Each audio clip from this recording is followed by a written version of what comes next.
Hola, ¿cómo están? La campaña en Estados Unidos está teniendo impacto a medida que avanzan sus acciones, también en el marco de su política exterior. Guerras, migración, son los temas favoritos que encienden los debates entre republicanos y demócratas.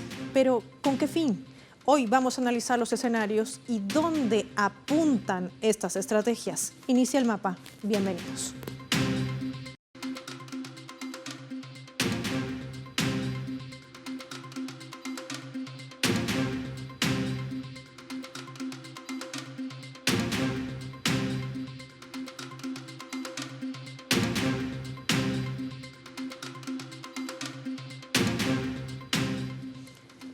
Vamos a desplegar nuestro mapa e identificar en qué se basa la política estadounidense sobre migración. Estados Unidos, migración como un arma electoral, nos preguntamos. Vamos a identificar a ese país con los colores de su bandera. Y es que el tema de la inmigración es preocupante para los estadounidenses. La gestión de la crisis migratoria y los millones de nuevos ciudadanos que ejercerán su voto por primera vez, en particular este año, ha desatado en la campaña de cara a las elecciones, donde el Partido Demócrata, identificado en el mapa con su logo bajo la administración de Joe Biden, por eso su fotografía, ha recibido duras críticas con las políticas de permitir el incremento de migrantes en el país norteamericano y por esas órdenes ejecutivas que están vulnerando los derechos humanos. El gobierno de Biden ha implementado además medidas drásticas como el cierre de la frontera con México, negación de asilo a la mayoría de los solicitantes ya el 2018 o limitar de manera diaria el número de ciudadanos para ser recibidos bajo la figura de asilo. Hay que decir también que la administración de Biden ya en junio anunciaba que permitirá que ciertos cónyuges e hijos de indocumentados de ciudadanos estadounidenses soliciten residencia legal permanente sin salir de Estados Unidos. Ahora se perfila como candidata Kamala Harris. Vemos allí su fotografía en nuestro mapa, quien busca el voto de los migrantes y anuncia mayor inversión y seguridad fronteriza para frenar la migración hacia ese país norteamericano. ¿Qué está sucediendo? ¿Qué implica esto? También lo vemos. De llegar a la Casa Blanca, el expresidente y candidato republicano, ahí lo tienen en la fotografía, Donald Trump. Este pretende además realizar deportaciones masivas, activar una campaña sin precedentes contra la inmigración. Trump ha arremetido fuertemente en contra de la actuación de la administración de Biden en relación a los migrantes, argumentando que en los últimos años ha aumentado de manera significativa la llegada de ciudadanos extranjeros a ese país por su ineficiencia gubernamental. Además, algunos republicanos han acusado al Partido Demócrata de llevar a votar migrantes no ciudadanos, denunciando este punto ya el 2016, y en esta campaña ha sacado el tema nuevamente, aludiendo de que los demócratas le permiten el paso a los inmigrantes para incorporarlos a la lista de votantes. Trump viene relacionando la migración con la delincuencia y en este sentido ha expresado que quiere militarizar el asunto de migración, empezando por las fuerzas policiales locales y enfocándose en personas que tengan antecedentes penales.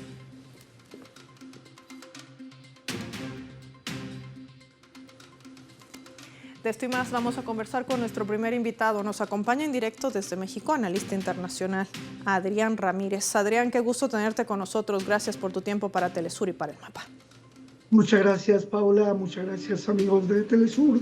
Y estamos mirando este mapa global. Adrián, es importante poder identificar, ¿es realmente la migración un arma de guerra como la califica y usa Estados Unidos? ¿Cómo la definimos dentro de su estrategia? Bueno, creo que primero hay que decir que no es un arma de guerra, pero es un instrumento de guerra, es una causa y un efecto de la violencia que genera Estados Unidos en diferentes países del mundo. Hay que tomar en cuenta que Estados Unidos tiene desplegadas más de 200,000 personas de submarines en 254 bases militares en el mundo. Ese mapa de agresión continua, permanente en contra de los países, hace que se generen modelos de delincuencia, de conflicto, que son alimentados por Estados Unidos y que eso genera migración. La violencia en nuestros países genera primero el saqueo de nuestros recursos, pero también el saqueo de la mano de obra. Ya no es necesario que los esclavos sean llevados desde África o desde otros países a trabajar en Estados Unidos, sino que ahora es agotar las fuentes de abastecimiento, asfixiar los recursos y generar violencia, lo que hace que la gente migre de manera no planificada, pero con el deseo de buscar mejores condiciones de vida, llega a Estados Unidos para intentar tener mejores condiciones. Y por otro lado, el discurso, tanto de demócratas como republicanos, utilizan a la migración como un elemento de distorsión hacia el país que genera violencia, que genera demanda de servicios y que por eso hay una situación que de alguna manera restringe los derechos. La migración permite hacer un eclipse sobre los problemas reales que tiene Estados Unidos para enfrentar las necesidades de su país y las demandas de servicios que lamentablemente para la mayoría de los norteamericanos son servicios que tienen que pagar y que están precarizados, y entonces el utilizar los conflictos, las guerras y sobre todo la migración hace que el electorado en Estados Unidos mire con una visión distinta lo que en realidad debiera ser que el interés militar de Estados Unidos y su despliegue y su gasto genera graves consecuencias para la falta de realización de los derechos económicos, sociales y culturales y una grave restricción de los derechos civiles y políticos en Estados Unidos. Panorama, Adriana, hay que sumar también esa estrategia, ese nacionalismo redundante que se utiliza en países como Estados Unidos y del cual también se hacen eco gobiernos de extrema derecha e inclusive ex candidatos de extrema derecha en nuestra región latinoamericana. Discursos nacionalistas que además vienen siendo utilizados con el tema de migraciones, un debate que enciende a los republicanos y también a los demócratas, con lo que harán si llegan al gobierno, como Trump, que dice que no va a nacionalizar a los hijos de migrantes indocumentados. Pero ¿qué hay detrás de toda esa estrategia, de toda esa mirada, ahora sí, política? Sí, Paula, lo que hay detrás de todo eso es el despojo, el saqueo de los recursos naturales, de la riqueza de los países y también la expoliación de la mano de obra de las personas. Las fronteras y estas ideas de poner muros no son impermeables ni al dinero, ni a las drogas, ni tampoco a los flujos migratorios de la violencia. Son una especie de filtro para que todas aquellas personas que son más capaces, más aptas, que logran transcurrir toda la ruta de migración para llegar a Estados Unidos y ser despojados de sus derechos. Si realmente Estados Unidos quisiera ponerse a la vanguardia en un modelo democrático, debería de propugnar porque en cualquier país del mundo, a igual salario, a igual trabajo, igual salario y prestaciones. Es decir, sus empresas debieran pagar los mismos salarios y tener las mismas prestaciones que los países de origen, estas empresas transnacionales. Es el despojo de los recursos, es la precarización del trabajo lo que lleva a producir esta situación migratoria. Sin embargo, el discurso de Estados Unidos ya se le ha caído la careta. También al interior de Estados Unidos la gente reflexiona y se va dando cuenta que la política guerrerista de Estados Unidos y el uso de la migración ya no es un recurso fundamental y no distingue, salvo pequeños acentos entre demócratas y republicanos. Kamala Harris ha sido designada como vicepresidenta para intentar acuerdos migratorios que beneficien y disminuyan la migración no planificada en Estados Unidos.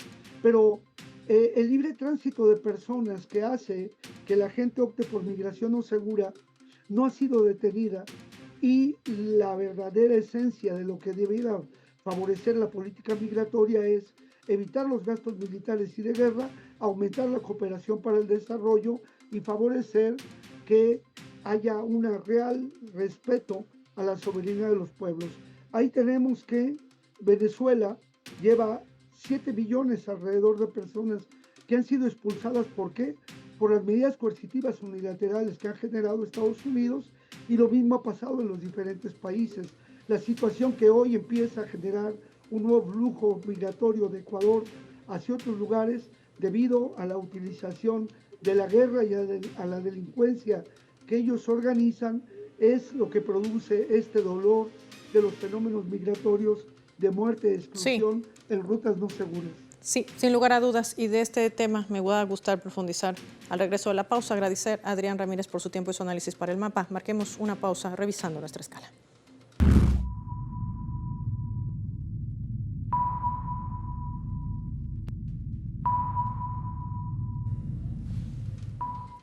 Esta vez a través de ese portal web de Sputnik que vamos a colocar en la pantalla del mapa, que está titulando de la siguiente manera: Zelensky califica a las elecciones presidenciales estadounidenses de desafío y riesgo para Ucrania.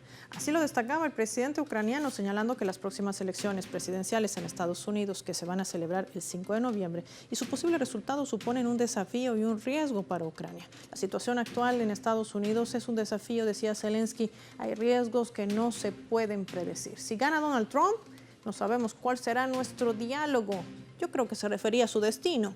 Antes era bastante razonable, pero no sabemos qué pasará después de las elecciones. Indicaba también a través del director de comunicación de la campaña de Trump, quien confirmó que negociar el fin del conflicto en Ucrania será una prioridad máxima en el segundo mandato de ganar Trump las elecciones de noviembre. Negociar rápidamente y el fin del conflicto entre Rusia y Ucrania, destacaba también su jefe de comunicación de campaña. Un Zelensky preocupado porque no se sabe si Estados Unidos seguirá entregándole armas y billones de dólares. Lo que sí se sabe es que Trump no va a desistir de tener a una OTAN fortalecida, pero sí va a seguir exprimiendo al bloque europeo para que esto prosiga en su plan de dominación en el mundo.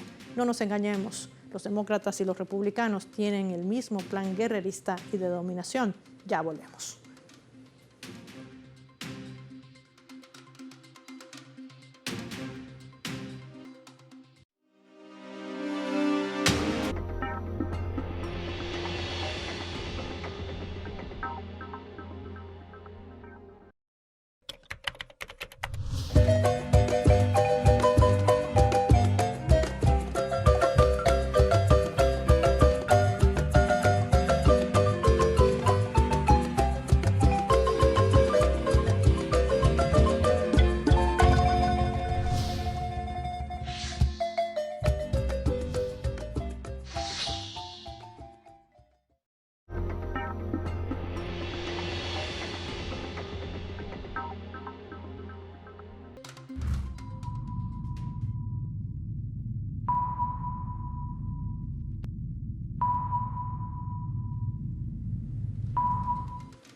Vamos a sumar otro elemento también para el análisis, esta vez a través de la fotografía. Estados Unidos y sus aliados europeos han convertido las sanciones como una herramienta de clave política, según lo ha determinado el Observatorio Venezolano Antibloqueo. Hasta mayo del año 2024 han emitido más de 30.000, escúchese bien, sanciones sobre 30 países en el mundo. Estamos hablando que solo el 96% de estas medidas se concretan en 9 estados, encabezando la lista Rusia con 70%, le sigue Irán, Siria y Venezuela, que es el quinto país con más sanciones impuestas en tan solo 9 años.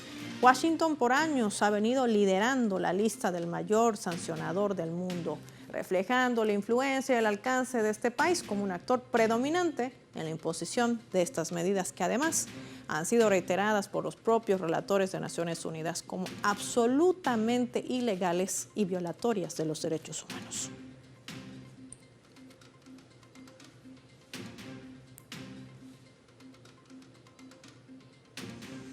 Para analizar este escenario nos acompaña desde México vía telefónica el director ejecutivo de América Sin Muros, Bernardo Méndez Lugo. Hola Bernardo, qué gusto saludarte. De manera inmediata te pregunto, ¿qué implica el que Estados Unidos no levante estas medidas unilaterales? Si bien no es uno de los principales motivos, es una de las causas también primordiales para que las migraciones se desaten en nuestra región. Muchísimas gracias a nombre de América Sin Muros por la invitación, Paola. Estamos pues muy preocupados en México por los escenarios que vienen. En relación a las sanciones, pues ya las Naciones Unidas han condenado este tipo de actos ilegales que van en contra de la normatividad internacional. Como bien dices, hay múltiples factores que explican las diásporas, las salidas de personas en muchos países. Sin embargo, este factor es importante ya que limita la actividad económica, limita el desarrollo de muchos países al recibir este tipo de sanciones, y obviamente Venezuela es uno de los países afectados, Paola. Ahora, quiero compartirte un poco lo que reseñaba el hoy candidato republicano Donald Trump, refiriéndose, por cierto, a México, una frontera común que comparten allí, donde además entre las propuestas de levantar nuevamente el muro, cerrar la frontera, eximir más restricciones a las migraciones, inclusive calificar la migración como un delito, esto también confluye en una postura muy marcada. En una última entrevista, por ejemplo, Bernardo, Donald Trump decía: vamos a darle un tiempo muy breve, muy corto a México para que pueda controlar su frontera. Sabemos que lo harán mal, decía Trump en esta entrevista, y nosotros actuaremos allí. ¿Qué escenario peligroso está abriendo el candidato republicano? Vale la pena señalar, Paola, amigos de Telesur, que desde la campaña 2016 utilizó a México como chivo expiatorio y de alguna manera discursivo, muy retórico, muy antimexicano en muchas maneras, llamando a los inmigrantes mexicanos criminales, violadores, ladrones. Este tipo de discurso ha sido útil para que el núcleo, digamos, republicano de electores, pues de alguna manera, pues gane las elecciones, y es lo que está buscando con esta retórica. Estamos sumamente preocupados en México, organizaciones como América Sin Muros y decenas de organizaciones hermanas como Sin Fronteras y muchas organizaciones en la frontera norte. Son 3,000 kilómetros de frontera que compartimos, así que estamos preparándonos para un escenario en el cual pudiera ganar Trump. Es inadmisible esta actitud, esta política, y creo que tendremos que ir buscando los apoyos internacionales necesarios en las Naciones Unidas, en la Organización Internacional de Migraciones, en la Corte Penal Internacional, y todas las medidas legales que podamos utilizar en caso de que estas amenazas se cumplan, Paola P. Un panorama que además sigue siendo utilizado por los políticos para engañar a los electores y así creer que estas políticas van a resolver una situación que ellos mismos están generando con la imposición de medidas unilaterales, coercitivas e ilegales, sancionando países para tratar de doblegar también su propia soberanía, su dignidad y hasta la voluntad del pueblo expresada en las urnas. Agradecer a Bernardo Méndez por su tiempo y su análisis para el mapa aquí en Telesur. Nosotros vamos a despedir el programa con la invitación de siempre para reencontrarnos mañana a la misma hora por este mismo canal.